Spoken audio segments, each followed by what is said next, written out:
Good morning. Today we're going to be going through the last of our basic social studies concepts, economics. We're going to be looking at economics in a social studies context. So first, as always, we look at our LEQ and our standards. Our first LEQ, what are the basic concepts of economics? And our second is what similarities and differences exist between the main economic systems. Our standard is 7.E.1.3. Summarize the main characteristics of various economic systems. So first we have to ask, what are the basic concepts of economics? Economics is a huge multi-discipline idea.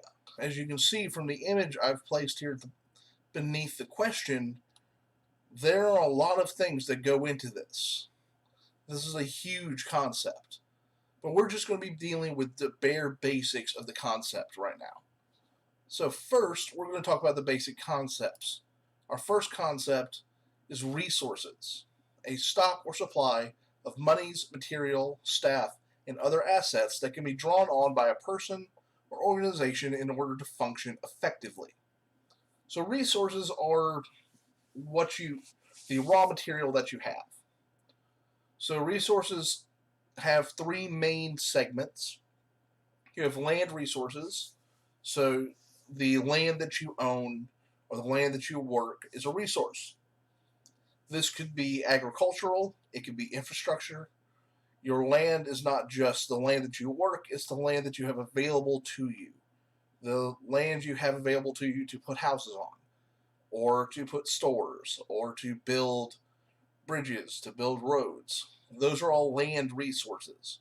Land resources are a finite or limited resource. Then you have labor resources.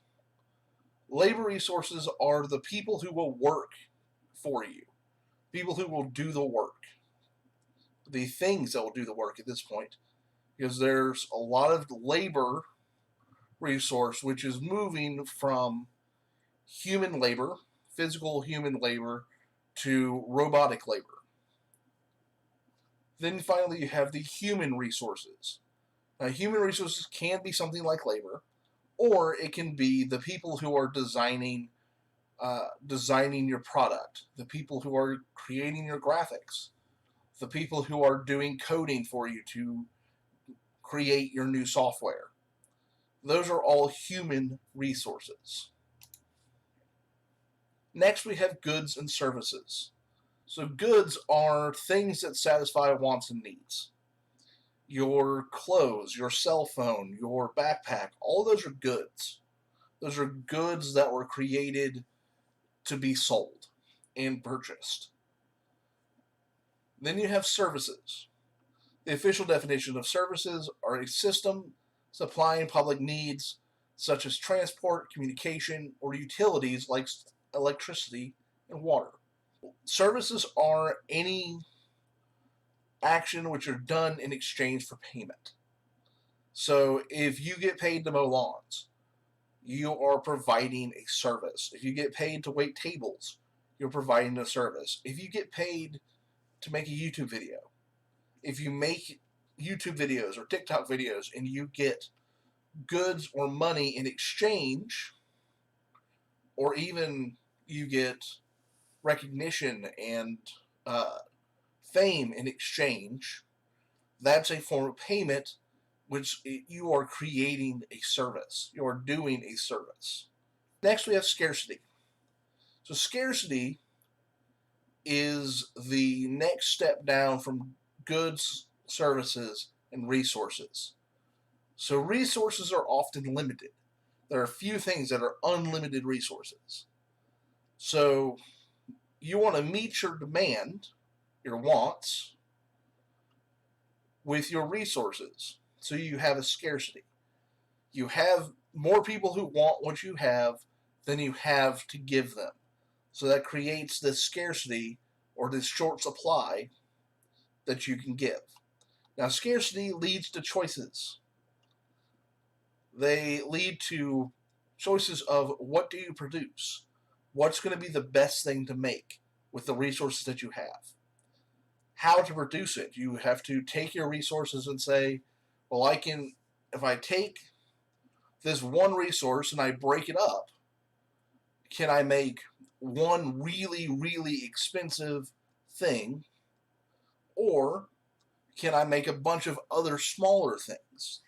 That scarcity, how much of a resource you have, leads to your decision of how complicated of a product do you want to make? How complicated of a good do you want to produce?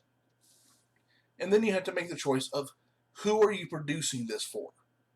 If you want to produce a whole lot of small things, if you want to produce a whole lot of shirts, if you want to make a graphic and produce a whole lot of shirts as merchandise, who are you making them for? Where are you finding your demand? Because if you make a whole lot of something that almost no one wants, then you've wasted your limited resources. And finally, we have supply and demand. So supply and demand are the amount of commodity, product, or service available and the desire of buyers for it, considered as factors for regulating price. So supply and demand is a careful balancing act. So supply is how much of a product you have. So you've taken your limited resources, you've examined the scarcity, and you've made your choice of what to produce, who you're producing it for, how you're producing it. You've made your product. Awesome. How much of that product you have is now your supply. How much you charge for it depends on your demand. How many people are willing to buy it? How many people have the ability to buy it? If you make many things which cost, if you're making a video game console and you charge $1,000 per console, it doesn't matter if you have 1,000 consoles or 1,000,000 consoles. $1,000 for a console is going to be, there's not going to be a lot of demand for that console unless it has a extreme amount of use. So when you're creating a product, you have to think about how much you're making, how much will your supply be, and you have to think about what's the demand? Who wants it? How much are they willing to pay for it? How much can they pay for it? If they're willing to pay $1,000 for it, great. That doesn't help if they don't have $1,000. If you're marketing to college students typically don't have a lot of money. You're marketing to high school students. They don't typically have a lot of money. So their demand is tempered by the fact that they don't have the money to pay over a certain price. So even if you have the supply and they want it, their inability to pay for it lowers your demand. Okay, moving on, we have types of economic systems. So we have 4 kinds of economic systems: traditional, command, market, and mixed. These are the super basic definitions of these 4 systems. We're going to go into a little bit more detail with each one, but not a lot. Moving on, we have market economy. So the market economy is an economic system in which production and prices are determined by unrestricted competition between privately owned business. So a market economy relies on the free market. It relies on the government not intervening or interfering in the economy. The government has no control over the economy. It is entirely regulated by the people and the law of supply and demand. This system is also occasionally referred to as laissez-faire or free hand capitalism, or lazy hand capitalism. Now, market economies are theoretical, entirely. They are entirely theory. There's no real world example of a pure market economy. Now, the reason for this is that every economy that we know of has some sort of government regulation. They regulate to ensure fair trade, to stop people from having a monopoly. Now, in theory, a free market can have the greatest amount of growth. It can have the largest amount of, uh, it can grow the most amount of money in the fastest time frame. And it also makes sure that the economy and the government are separate from one another. However, market economies allow private actors to become extremely powerful. If you have a lot of resources, then you become more powerful than the government, and it makes it difficult to regulate your actions. It also, the free market economy does not do an amazing job of distributing wealth throughout the entirety of the economy. It doesn't distribute wealth from the bottom up. It distributes wealth from the top down, and that doesn't tend to go very far. Next, we have the mixed economy. Now, mixed economies are an economic system that combine private and public enterprises. These are what most of the West has today. It's a balancing act between government regulation and free market. The government and the free market have to balance one another.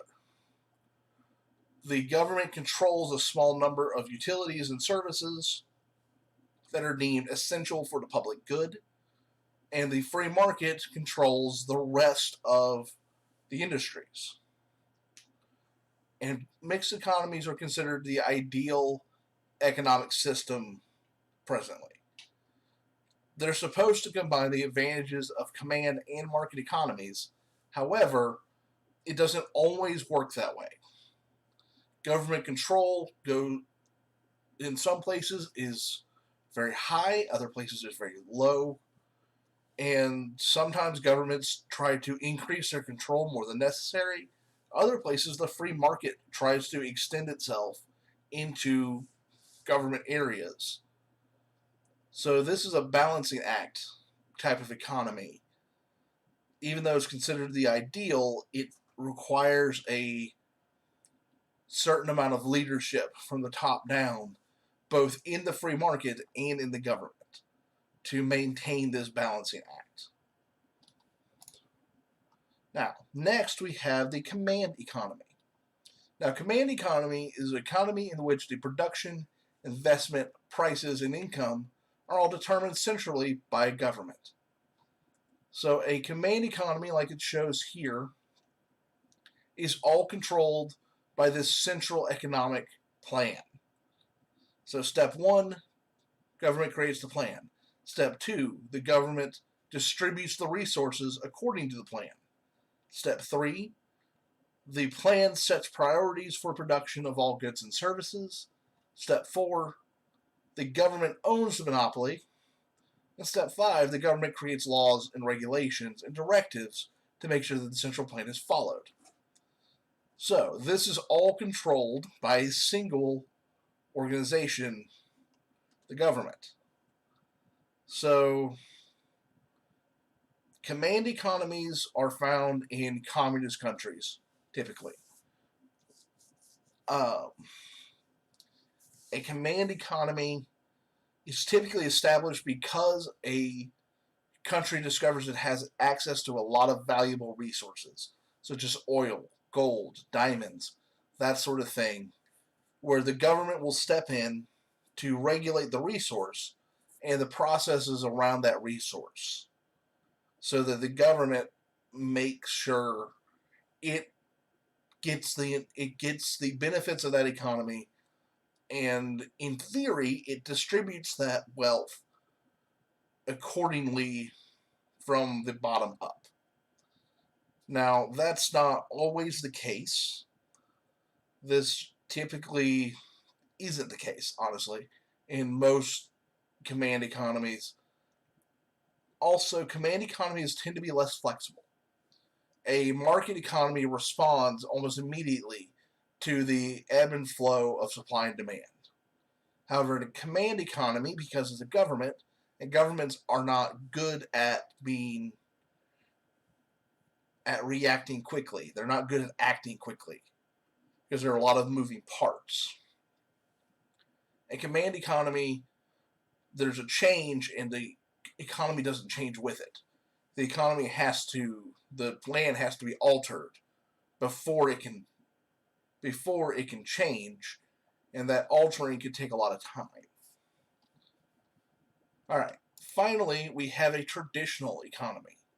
Now, traditional economy is in a society where economic decisions are guided by custom. It relies on hunting and fishing and uses a barter system for trade.